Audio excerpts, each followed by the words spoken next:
Hello guys! Paalala lang po sa atin pong lahat na pagka nag-upload nga po tayo ng video ay dapat po sarili po nating video talaga yung ina-upload po natin.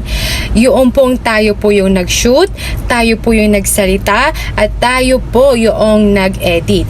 Guys, no, sa pag kumukuha nga po tayo ng mga video po niyang hindi po sa atin, yung galing po sa iba pong platform, kagaya nga po ng mga, ayan, dyan po sa YouTube, ayan, sa Instagram, sa TikTok, or kahit saan man po yan, nga, pinagkukuhanan nyo po ng video, tapos in-upload nyo po sa inyo pong video, ay magkakaroon po kayo guys ng unoriginal content violation.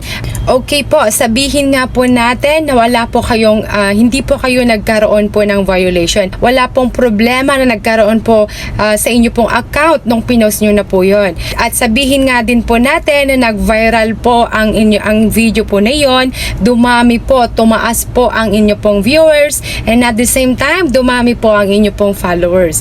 Pero guys, okay, so sasabihin ko po sa inyo na once po na nag-review po ni Facebook Meta, ayan, pag nag-review po ang video po na iyon at makikita po niya na hindi po sa inyo yung video po na iyon, ay, yun na nga po guys, magkakaroon na po kayo ng violation. Magkakaroon na po kayo ng unoriginal content violation. At kung monetize na nga po kayo, at yun nga po guys, no, ganun po yung pinapost nyo po ng mga video, yung hindi po sa inyo, possible po na mawawala po ang inyo pong monetization, made-demonetize po kayo, mawawala po ang monetization po ninyo.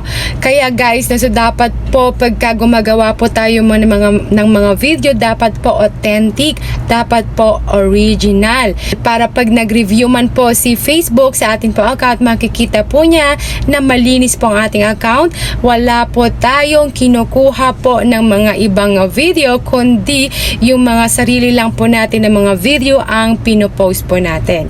Ayan guys, so wag nga po tayong mag-post po ng mga ganun pong mga video yung hindi po sa atin, para hindi po masayang ang atin pong effort.